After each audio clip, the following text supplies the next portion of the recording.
What is up, everybody? My name is CJ, and I'm alongside Jonathan. And if you ever wanted to see what a perfect mock draft looks like, you want to stay tuned to the end of the video when we have our full mock draft review. We let it all hang out. We rock out with our mocks out, and we're gonna break down storylines and different categories of these players that all happened in our mock draft that we simulated, right? So we got some categories that we're gonna break down and talk about.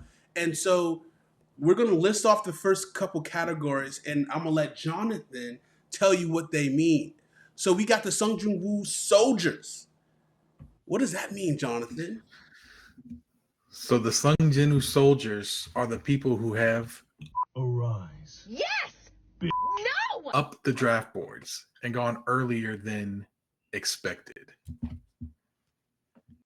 That's for our anime fans, our Greatest solo anime leveling fans. of this past year. I voted for them in the Crunchyroll Awards. Also, our next category that we have is How come you don't want me, man? This is our people who are feeling like Will Smith. It might be in the draft room, like Will Smith was in the living room with Uncle Phil, looking around. Getting that call to me, why am I not getting drafted? These are our fallers, people who are going in our mock lower than commonly. and then obviously, you know, in the media. this could be a good meal. This could be something you eat, but in this case, it is not. These are combined catfish. Gotcha, bitch! And these is not your fried catfish that we used to have in the South. But what are these combined catfish, Jonathan? No, these are players that we got. Are we getting catfished by their combine, or are they really like that? Like, were they really expected to go this high, or are we seeing their measure 40 yards, their agility drills, their jumps, getting too excited about the potential of them and not what they actually are And then as a player? you're a victim. I'm a victim. He's a victim. You're a victim. Here we go, CSI. These are the media victims. And this is kind of self-explanatory, right, Jonathan? Yeah, these are the people who are getting like nitpicked apart. Like, these are kind of the opposite side of like the combine risers. People who are unathletic or have character concerns. Do they love football? Can they learn a playbook? All those type things that come out right before the draft, where certain teams might start planning negative stories about a player to try to get them to fall to them. Surprise, mother. So the last one, we got some surprises. This one's also pretty self-explanatory. It's just in picks, either landing spots or draft slots, like somebody going earlier or later, or just a team and player fit that we feel prized that hasn't been commonly mocked. So let's get down into breaking down some of these categories. And let's go ahead and start with our Sungjung soldiers. Arise. Who's rising? Who's falling? How about Donovan Ezuraku from Boston College, edge rusher, 6'2", great production at Boston College. I think he's a guy that is really someone will love his motor, his energy, his production meet some of his measurables. I think he's a player of good value. And in our mock draft, we had him all the way up to number 23 to the Green Bay Packers, reuniting with his old Boston College head coach. Donovan, man, how do you feel about him, Jonathan?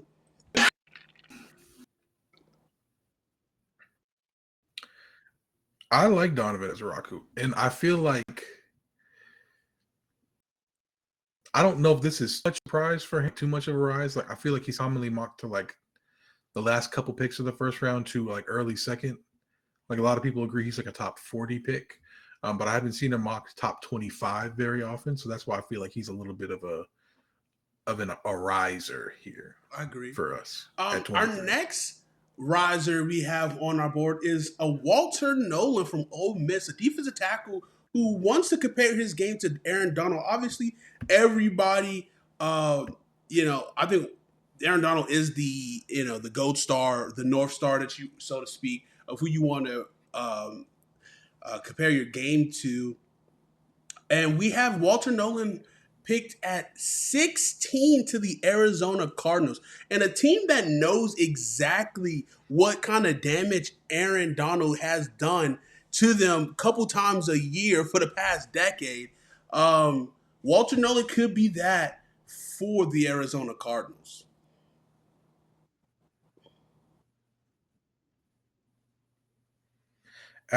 Absolutely. He's a disruptive interior defensive line. I think he's a stud.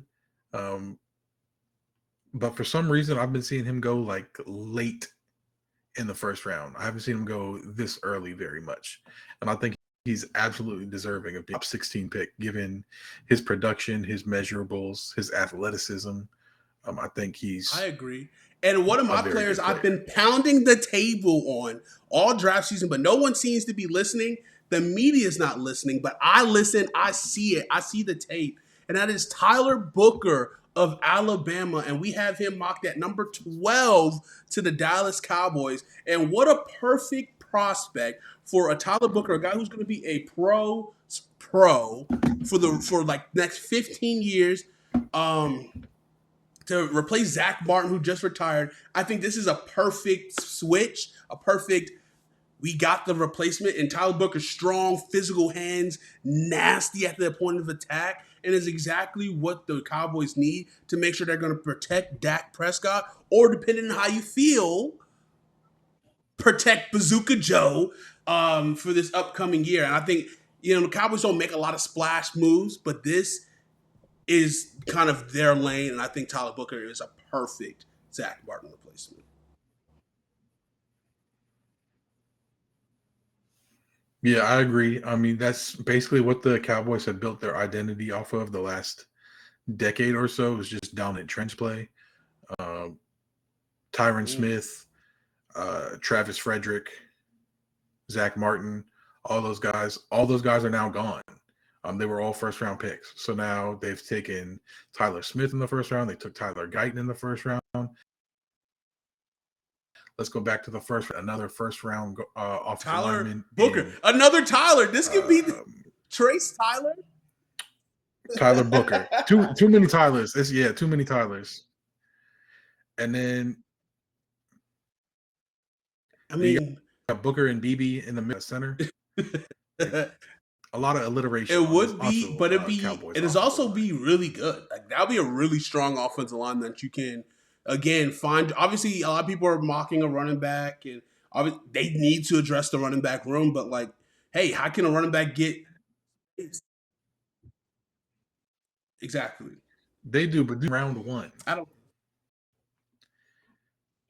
Is it better to take like an Maybe a Genty or an Amari Hampton at 12, or draft a Tyler Booker and get a Quinshon Get you another in the Zeke, second round? From the same school. Just saying. Yeah, that's a very good running back. Even if you don't need him, put him on your roster. Need a running back. And speaking of a guy to put on the roster, we're going up to Carolina, our stomping ground, for this riser, Mr. Shamar Stewart of Texas A&M, one of the most freakish athletes, the most great, combine runs that any player has had. And we have him mocked to the Carolina Panthers. And Jonathan, how do you feel about that?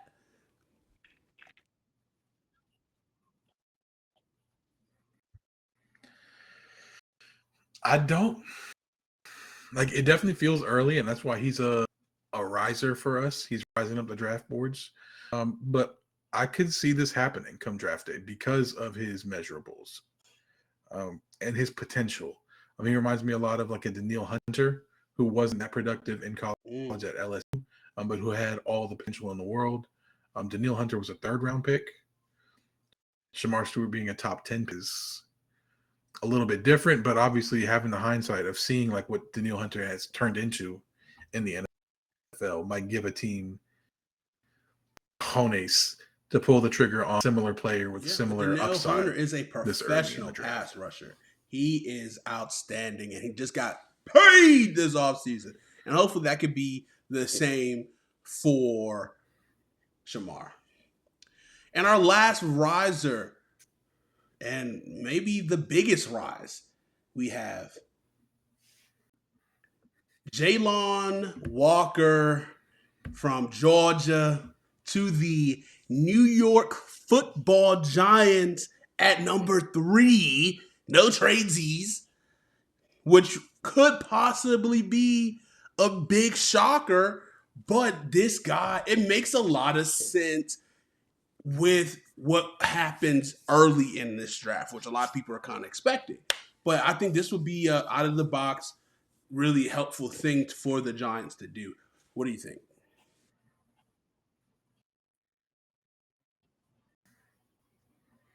Yeah, I mean, he's a explosive linebacker. Um, he's he can play a bit off ball, a little bit on the edge. Some are kind of second guessing: is he really a hybrid or is he a tweener? Like that's the doubt I have with him, at least with me personally. But just Brian Dable having familiarity in Buffalo with another young backer in Tremaine Edmonds, who was also a Mm, him to try to get his own Tremaine Edmonds on the New York Giants in Jalen I Walker. like that. Okay. All right, so let's move it on to why don't they want me?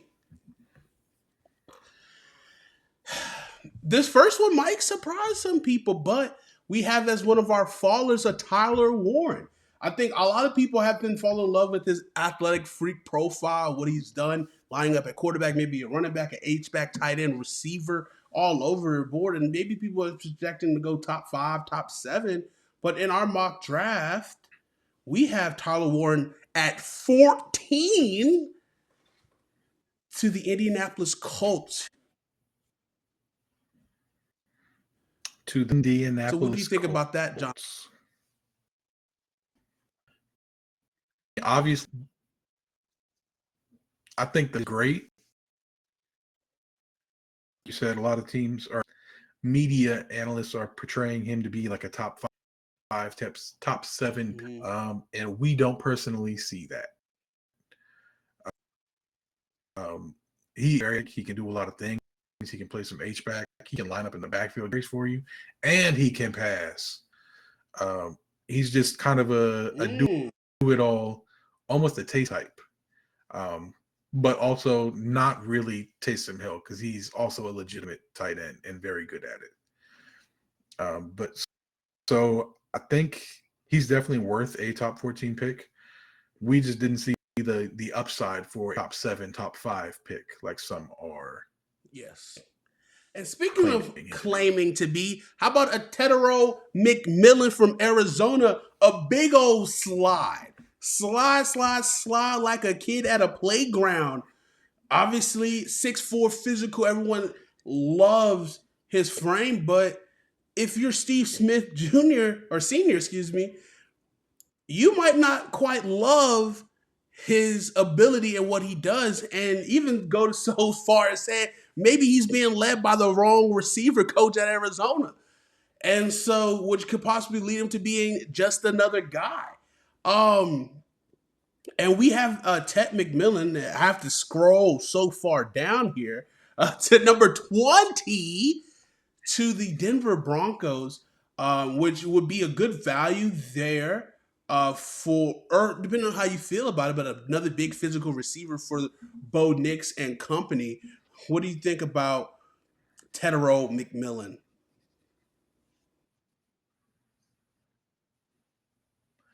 I think he is a big receiver who doesn't always play big. Like it's one thing to be a big receiver and be like a contested catch monster. I don't think he always is a contested catch monster.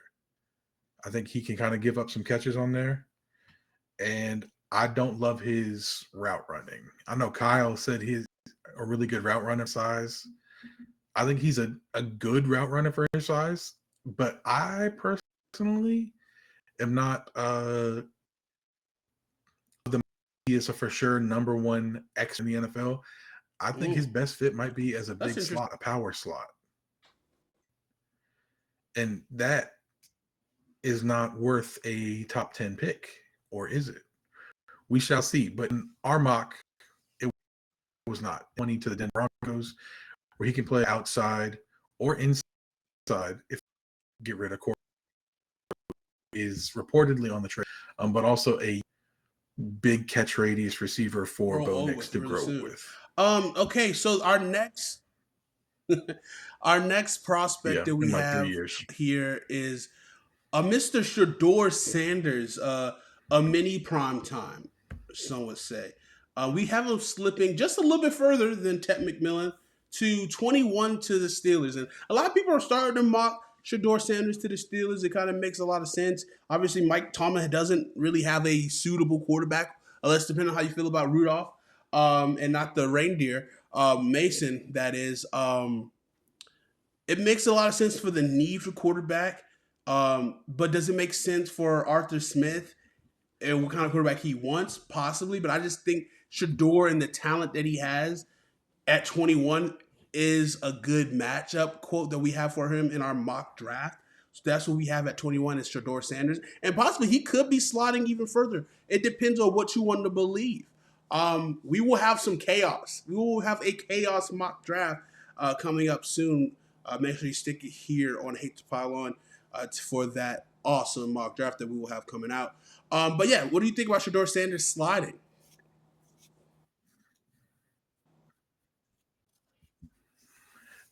I think Shador Sanders could definitely. I could see him going early, depending on how desperate teams like the Giants and Raiders are for a quarterback.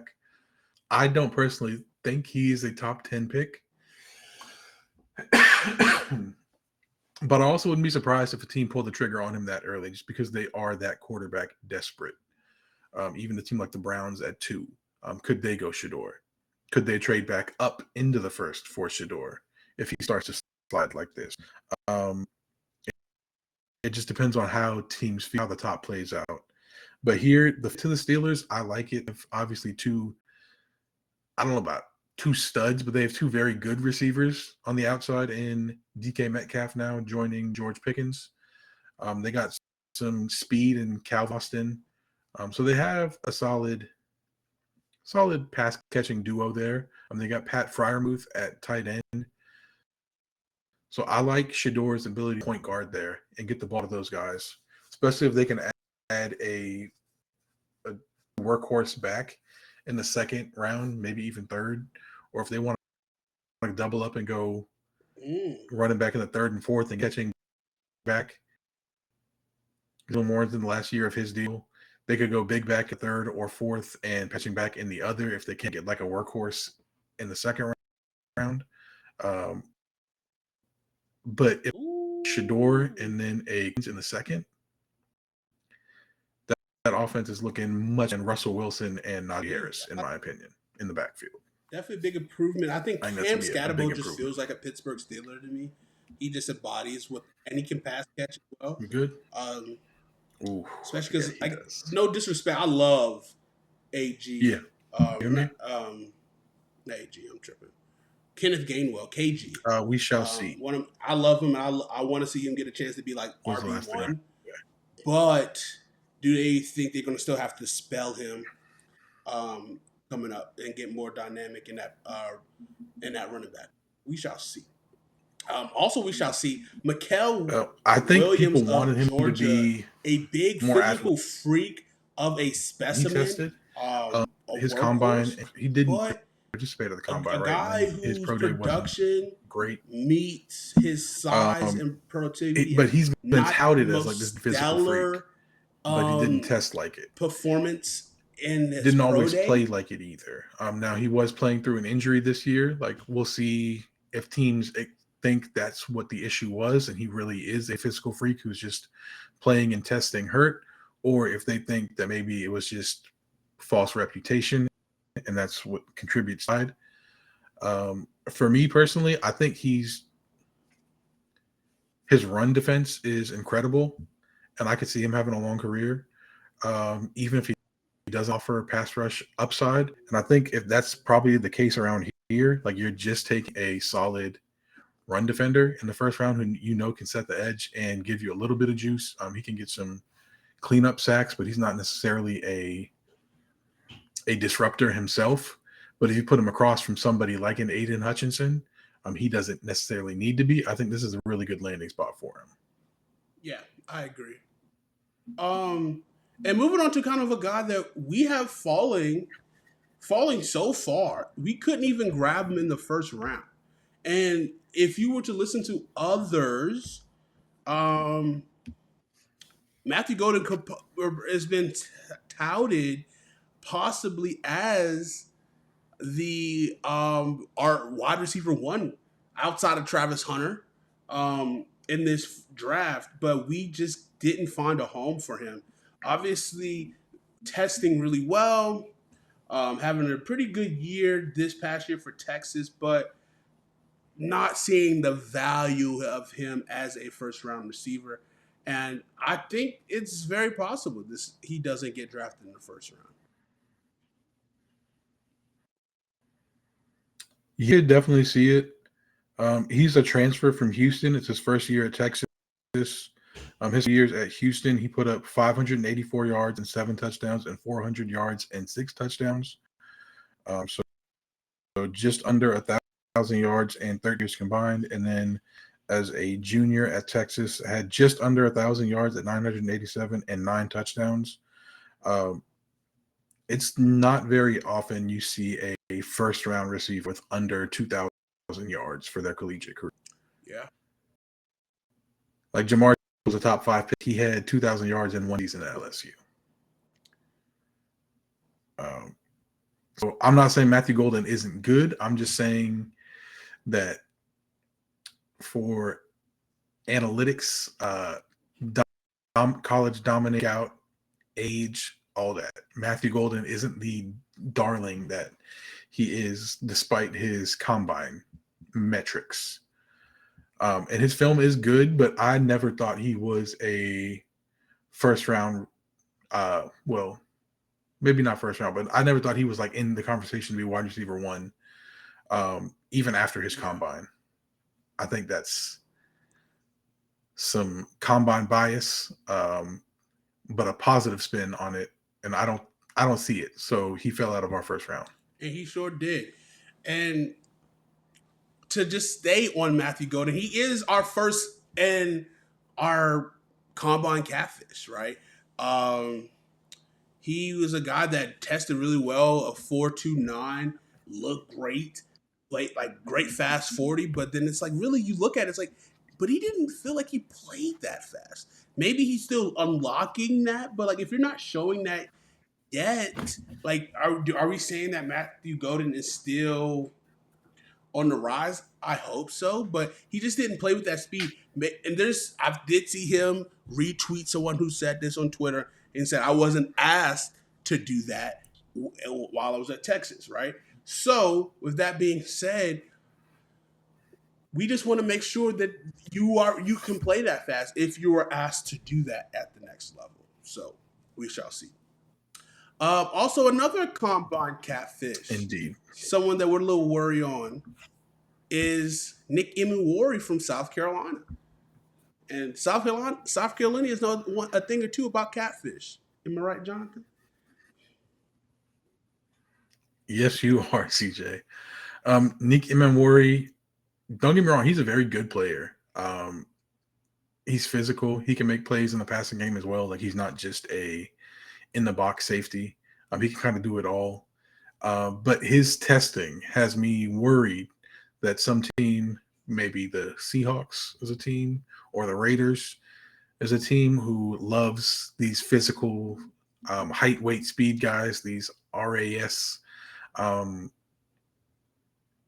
assassins. Yeah, I think he was perfect 10. These guys who just put up crazy testings. These Spartans.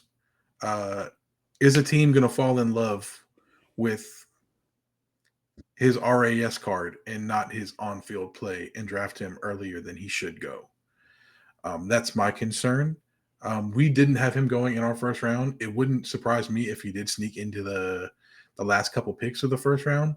But if he were to go in like the top half, and especially over a guy like Malachi Starks, I think that would be a case of falling in love with the measurables and combine performance over on-field performance.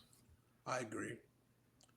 And then going to our third combine catfish is a Mr. Shamar Stewart, a guy that we have as a riser. So again, we have a guy who is a combine catfish that we're kind of falling like we don't see it.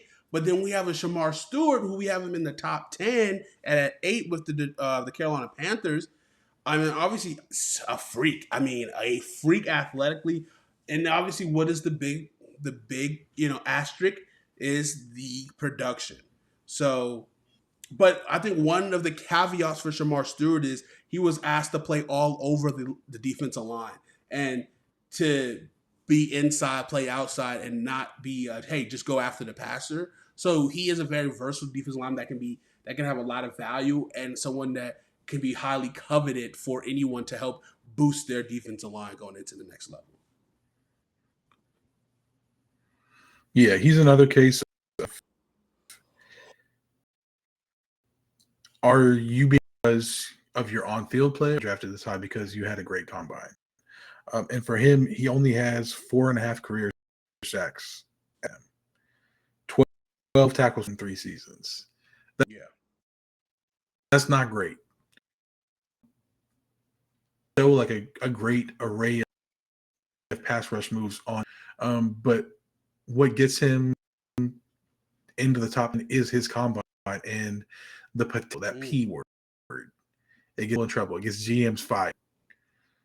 You draft too many players with potential and they fail to live up to it. Guess what? You're GM, you're not going to be making those picks anymore. So sometimes safe picks are the way to go. But Shamar Stewart, sometimes you got to swing fences to hit a home run. And that's what Shamar Stewart, the top 8 would be. Yes, I agree. Another guy who is a combine catfish that we like, but we didn't like that much because he didn't make it into our first round is Maxwell Harrison of Kentucky. A bit of a smaller frame, but a playmaking corner.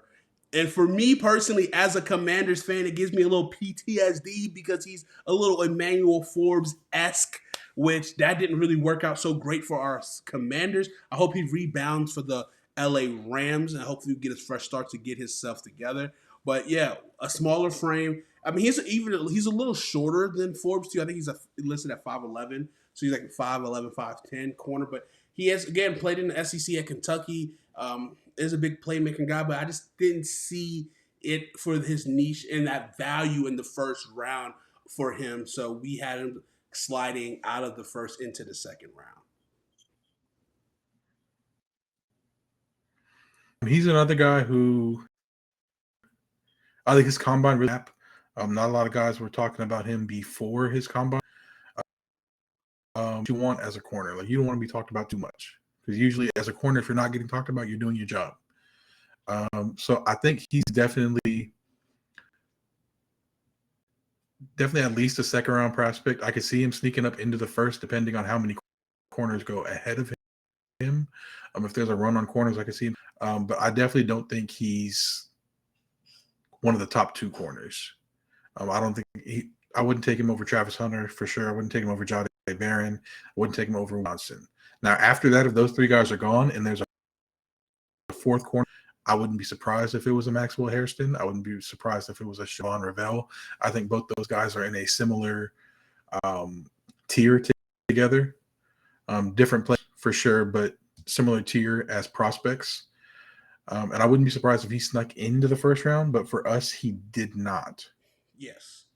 And another corner that we kind of have on our list as a combine catfish is a Jahdae Barron, a guy who tested really well. He played really well, had pretty good tape in the playoffs for the Texans.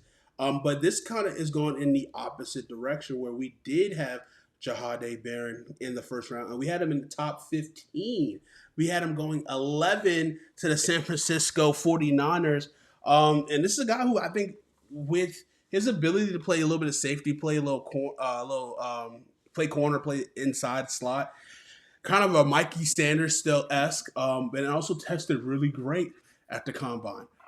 So it's again, I feel like he's a guy who could be a bit of a swing, but I think he's one of those guys I think who can connect and get you a double, but he can get you a single, double, and possibly a home run because of his flexibility as a corner. So I think he could be a big swing, it's kind of matching up with some of the combine stuff you see in his tape, especially in the playoffs. Hmm.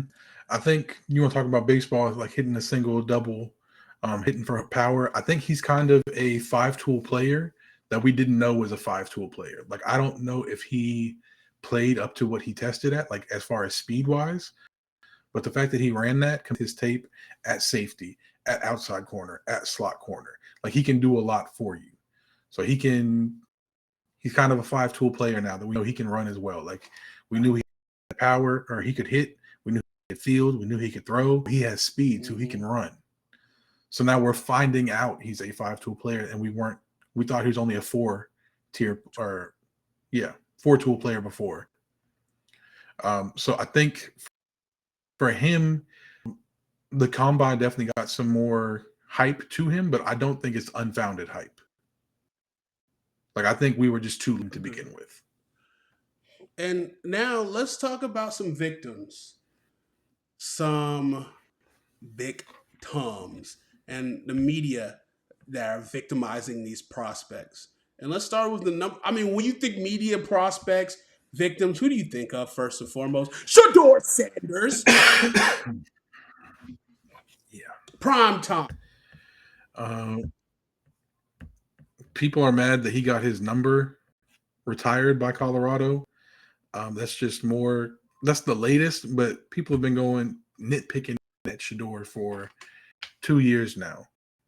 Like, oh, he did it at Jackson State. He can't do it at D1. Oh, he did it at Colorado, but it's just Right. Colorado. Like, why are we constantly downplaying while trying to uplift 26-year-old Tyler Shuck? What am I missing here? What? I can't put my finger on the difference between them. As why one player is being propped up and why one player is being torn down. I could put my finger on it. You know what I'm saying? I can put my. But you know, and it's not the first time we've seen this with a quarterback prospect, a certain type of quarterback prospect. And I don't even think Shador is similar to some of those prospects as prospect in terms of this, read the field, Rose.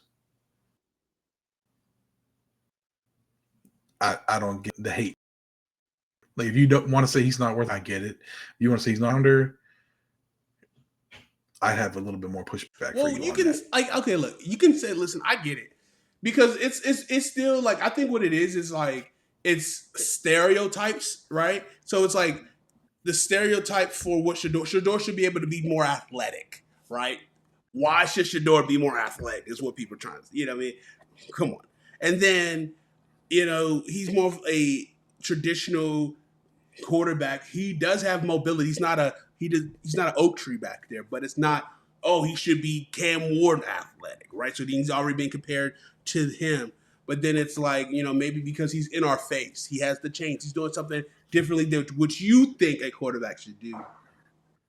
It's where people get a little weird with. But Shador definitely is a first round caliber quarterback. I think he will do good, especially once he gets into a system and a team that builds around him and allows him to be him, and he doesn't have to worry about other things. Once you get a professional offensive line, hopefully that's above par. He should be good.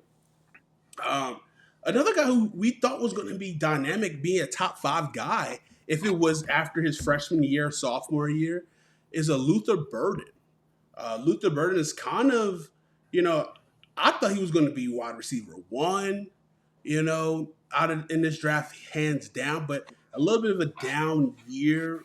And then there's talks about possibly character concerns and the media is just not super high on him to where you see him possibly in the second or third round in some people's mocks, depending on who you talk to.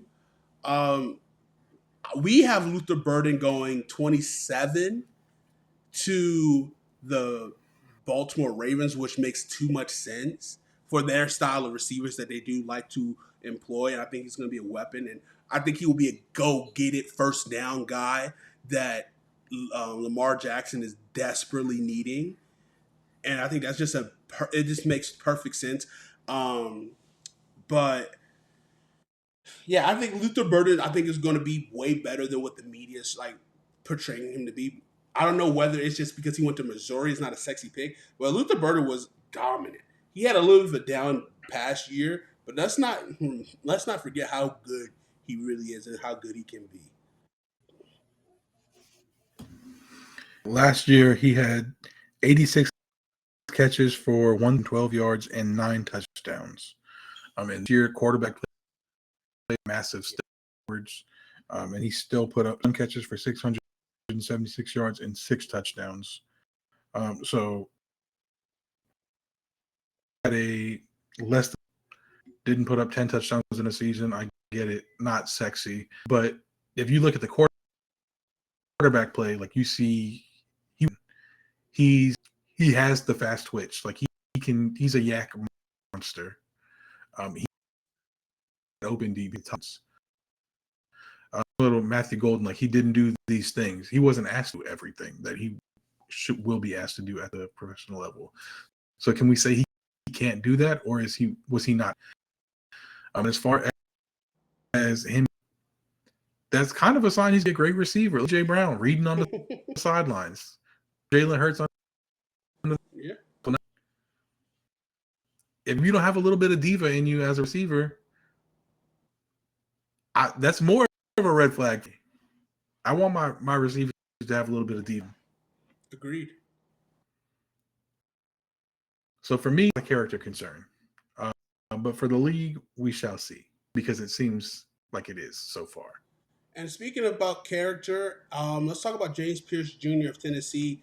Really quick, fast edge rusher that I thought also was kind of a guy who was talked about being one of the first.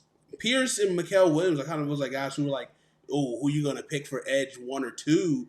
And now it's kind of like they're seeming to take a step down or 2 if you listen to the media. But obviously James Pierce just a lot of concerns about how much he loves football, and then there's even talks about even some people at Tennessee that wouldn't even pick him to be on their team in the next level if they were a talent evaluator. So, but that's just what the media is telling us. So we shall see. We did let's see. He in our draft he did slide out of the first round. So, but I think that's just more of I don't think his production last year was not the best. But also it also depends on what kind of edge you're as well. And so Mm-hmm. I think because it's so vast and deep, you can really go a lot of different ways with an edge rusher. That's not saying that knock on his talent, but I don't know. It's just we don't know where to place James Pierce. He seems to be one of the bigger question marks in this draft. Yeah, not only do we have the does he love football questions and character concerns on him, he also has some field concerns, kind of being an undersized. Like, can he play a 4-3 defensive? Is he strictly a 3-4 outside linebacker and get to be a defensive end? These are the concerns teams have with him, because he is on the smaller side. I believe 243 pounds. So he's not the biggest guy. Like he's not as stout against the run as somebody like Mikael Williams. So for these reasons, both legitimate and possibly inflated media concerns, we have him sliding out of our first round. Yeah. And we talked about Ted McMillan obviously being a faller but he's also a media victim of kind of what's been said about him. And just, again, another similar to James Pierce Jr. guy who has a clip come out, unfortunately, saying how much he doesn't like watching film. But we don't have to go more into Ted McMillan. Our last victim of the media is Malachi Starks. And, to the effect of what Nick Imawari was, how athletic, a Raz, a Raz God, a Spark Spartan. There you go.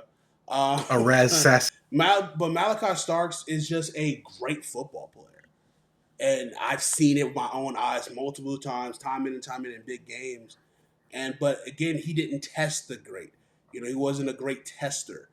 So do you want to just look at all the tests, or do you want to look at the tape? And so people are kind of ignoring Malachi Starks just a tad bit and kind of just overlooking him. I think that's going to be a big mistake for a lot of teams.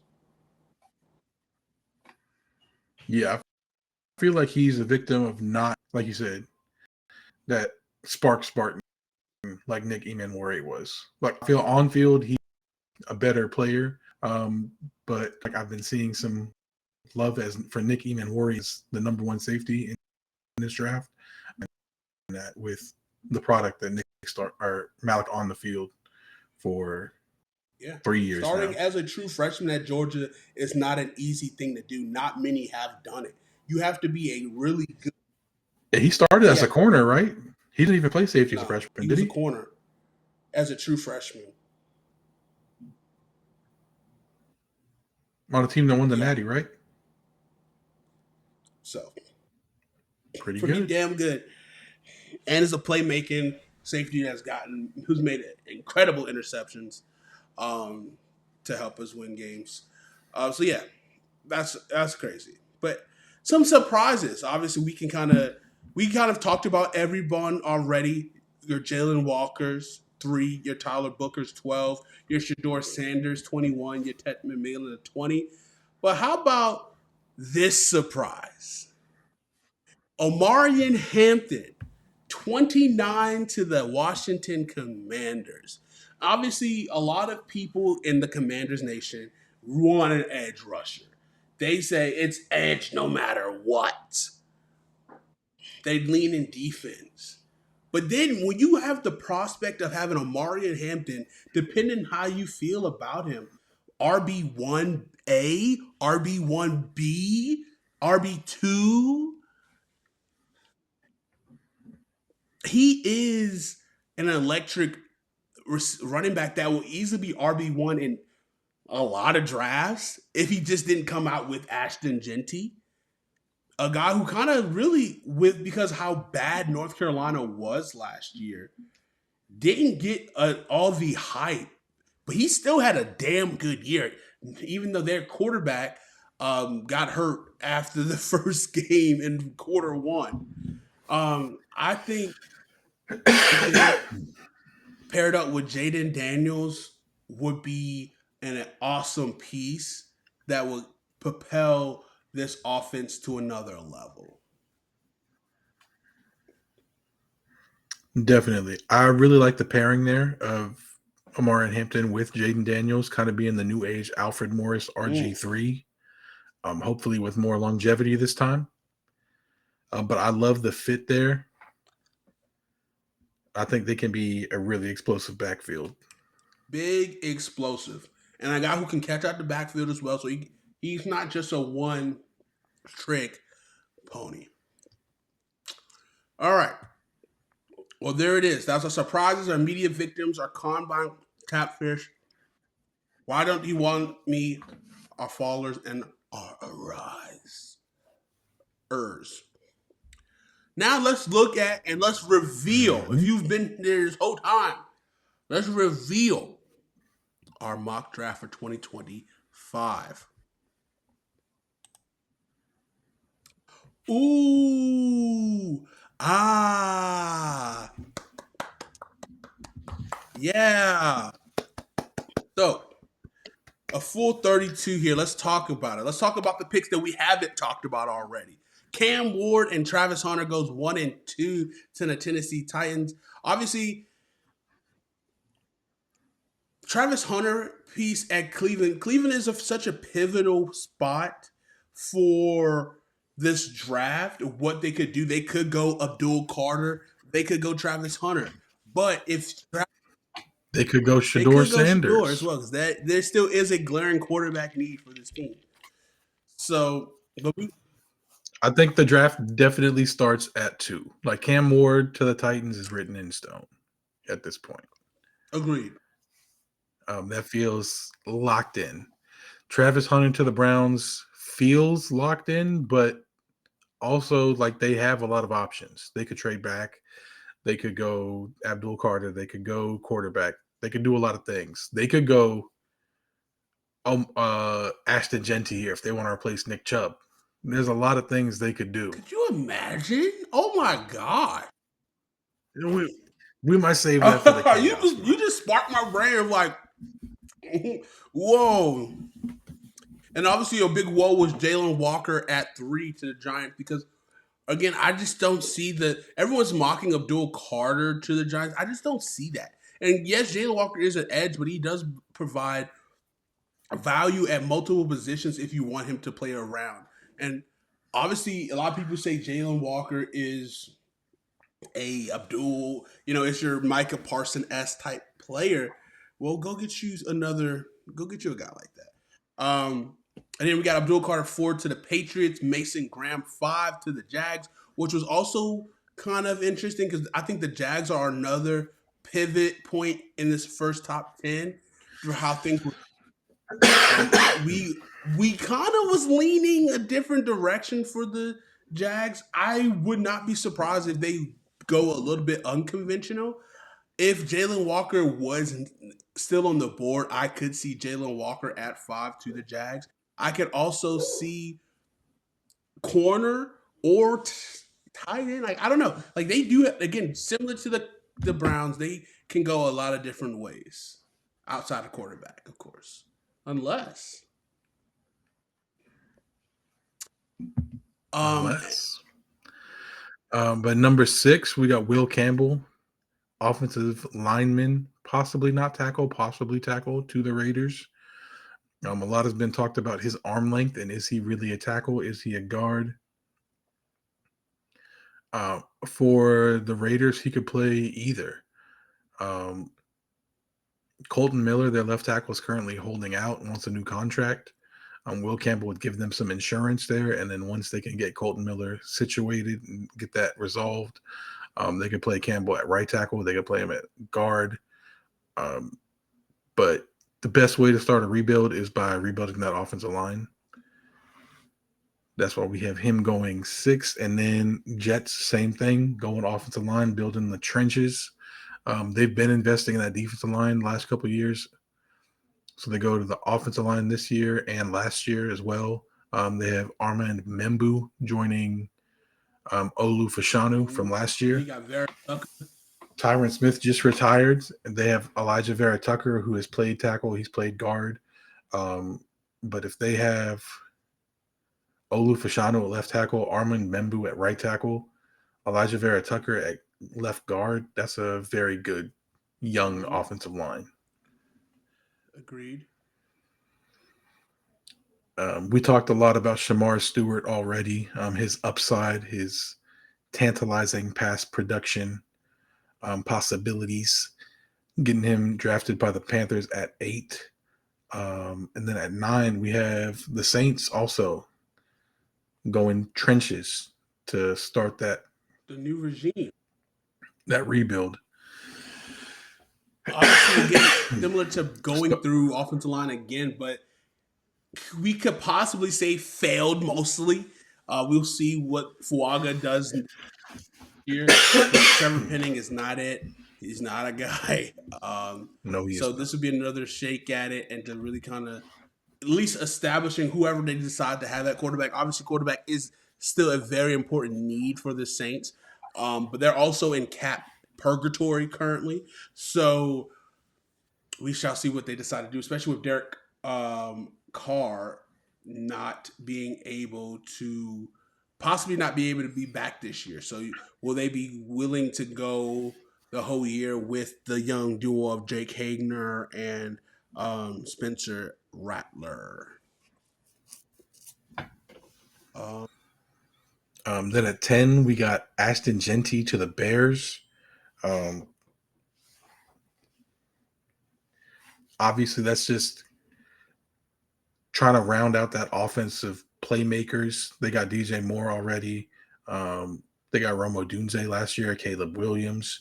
Now you add a stud in the backfield in Ashton Genty, and let that offense Yeah, it was go. hard not to go Genty here. I mean, we was also looking at tight end at this position, especially since Calvin Banks went 9 to the Saints, so which would really hamper that top 3 tackle run for the Bears, because we could easily see the Bears completing their offensive line rehaul in one offseason. At least early on with really top talent, they could still go somewhere in the second round, especially if a Josh Simmons or Connerly. Well, in our draft we don't have them there, but it's very possible that they could still be on the board in the early second round where they have their second pick, and they could shore up that left tackle spot pretty nicely. Mm-hmm. Um, let's see. So yeah, then we go Jahade Barron, which we talked about, to the 49ers, which is definitely a big playmaker they would need in that defense, on the defense side, about losing so many talented people.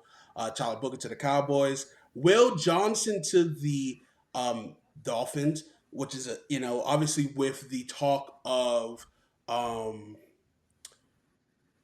Jalen Ramsey being on yeah, the allowing trade him to block. walk, even though it wasn't his idea to leave. It was their ideas, and they just paid him. So it's like they're most likely going to be a release, because no one's going to pay this man $25 million for the trade, unless they can negotiate something. And then we talked about one of our fallers, Tyler Warren to 14 here. Um, Obviously, athletic freak will be much needed weapon for AR on that offense. I mean, shit, he might even play quarterback for them. And then 15, a pass rusher, something that obviously, look, we know this is common sense what we think the Falcons should do, but the Falcons seem to go against what they should do, similar to what the Green Bay Packers do, where, hey, you should draft a receiver in the first round, but they decide to do it. They don't do it every year. And they've been saying that for the last 5 years or so, for the Falcons to get a pass rushing, some defense, some edge help in the first round, and they refuse to do it. But this year, I think with Mike Green still on the board, you kind of get your second, the third, or even your. I mean, I think he's the best pass rushing, pure pass rusher in this draft. Um, from Marshall, I love him. I love his game. But yeah, and then we got Walter Nolan, what we talked about, and which would be a big help for that defensive line for the Arizona Cardinals. So that's the first half of that draft. Mm-hmm. Then we start the second half. We got Gray Zabel, North Dakota State tackle, to the Cincinnati Bengals. We have him playing guard for them. The Bengals just need offensive line help. There was that whole meme when they drafted Jamar Chase about the receiver versus the offensive lineman. They took Jamar Chase, and I don't think they regret it. However, they still have not filled that hole on In the offensive hindsight, line. though, At least it, not all of them. yeah, Not Orlando all of Brown them. Jr. is okay. In hindsight, they did have a lot of teams would, like, obviously it'd be like, okay, if you would have chose this way, it'd been right. If you chose this way, it'd been wrong. They had to choose between Penei Sewell and Jamar Chase. Those two are all pro players. So you obviously couldn't have gone wrong either way. Obviously, at the time too, they still had T. Higgins, would he was the number one receiver at the time, but Jamar Chase is being solidified himself as possibly one or two best receivers in the NFL, depending on how you look at it. I look at Penei Sewell as a tackle that's probably one or two, maybe top five, depending on where you rank them. Um, so they had a generational type choice to make, and you can't say they chose wrong. Maybe. No, no, I don't think anyone would say they chose wrong. But still need to work on solidifying that offensive line. Nick Scorton to the Seattle Seahawks at 18. They just keep building in the trenches, building that defensive side of the ball up. They lost Geno Smith. They brought in Sam Darnold. They lost DK Metcalf, so they could go wide receiver here. Like we have a Tedero McMillan on the board here for them. But we should have them investing in the defensive side of the ball with a defensive-minded head coach. And I like the fit, honestly. Like Nick Jordan just feels like a Seattle type player. And to that same vein, Jahade Campbell just feels like a Todd Bowles linebacker. Gritty, tough, plays for Alabama. And I think it's just going to be sickening. A defensive minded coach getting a new toy for his defense to continue to dominate and cause havoc to teams. Not the Commanders, because the last time we saw, they couldn't stop my boy JD5 in the playoffs. But I think, obviously an aging team, get some youth at that linebacker position. I think Levante David did resign another deal, or he rather. Yeah, he's back for another So year, I believe. this could be your replacement for him, possibly. You can move him around, but I think this would be a good pick. Another good pick, possibly again with possible replacements at receiver, would be Ted McMillan. I think obviously there's a lot of people mocking Coast Loveland from Michigan. You got also Amarian Hampton here. There's a lot of offensive weapons that people are kind of projecting here for the Broncos, but I think Ted McMillan, some people will have him as their number one receiver, depending on how you look at it. I think it's just too much of a good value. I know Sean Payton loves his big body receivers that can go up and get the ball, similar to what Cortland Sutton is for them, but he's possibly on the trading block and it could be moved. He could be moved on draft day. We shall see. Shador Sanders, we talked about at 21 earlier. Colston Loveland. I don't know why I can't say his first name for some reason. It's getting me every time. I think he has the ability to be the number one tight end here. I think he could also go higher. I think there's a strong. He for sure could go I could higher. even see him going to like Seattle, or he could even go over Tyler Warren. That's possible. You know what I mean? I can see tight ends at 12 and 14. Or 10. Yeah, I could see him going 7. Yeah. I could see him going 5 to the Jags if we No, really yeah, I want to get think spicy. so too. We did talk about that, so we'll play it around. And then Donovan Ezaraku, we talk about the alignment with his old head coach at Boston College would be a fun pair. Kenneth Grant, another interior lineman for the Vikings to really bolster that defense up. They did lose a few pieces. They could go safety here, or corner. That also could be another possibility for the Vikings. And then with the Texans at 25, we just knew it was going to be an Ohio State brother of C.J. Stroud. Whether we was going to go Simmons or Mbuka, I think Ohio State is a lock to go to Texas, to the Houston. And we went with Mbuka, and I think they want to make C.J. Stroud as happy as possible. Especially because that's a lot of money. Yeah, I agree. Yes. Then at 26, we have Malachi Starks sliding a little bit to the Rams, but the Rams have been excellent drafting lately, and they stop his slide here before the Ravens, because the Ravens would surely snatch him up as well. But just best player available. Keep investing in that defensive side of the ball, since they brought in Devontae Adams on the offensive side. Already have Puka. You got Matt Stafford, Kyron Williams. Offense is locked up, so keep investing in that defensive side of the ball. You got Malachi Starks to play behind that young defensive line they invested in. I like that pick a lot. Agree. And then the Luther Burden with Lamar Jackson just feels like a cheat code. Mikael Williams to the Detroit Lions. We talked about Amari and Hampton to the Commanders, which I'll be very happy with. Honestly, I was really happy with either the Amari Hampton or Siobhan Ravel, which I hold at high regard. He kind of has been a bit of a victim, not to the media, but to his injury of this past year, and people are kind of forgetting about him. But he's an absolute dog. He has a great story. Um, he's so good. And I mean, you know, not. I mean, I think the last ECU player to go in the first round may have been Chris Johnson, maybe. I don't even know. But I think he's too good for him not to be a first round pick, if not an early second round pick. Obviously, the injury is concerning, but I think he had a pro day for scouts where he showed off what he can do and how smooth he is. I think will be a great corner to help this Buffalo Bills defense to stop them Kansas City Chiefs. So I think this is a good pick for them. And then at 31, obviously, tackle help is a must for the Kansas City Chiefs. And you kind of get to pick your flavor of who do you like more. Obviously, with the concerns with Josh Simmons with his injury, whether or not you feel like his injury health is concerning. With Josh Connolly, he can provide you more instant playing success with not having to worry about if has to recover. But for Josh Simmons to the Eagles, they don't need to worry about that if he needs to take a little bit of a redshirt year because they have the best offensive line in the NFL. So what sick way for us to let the champions get richer and to keep their dominance along the offensive line.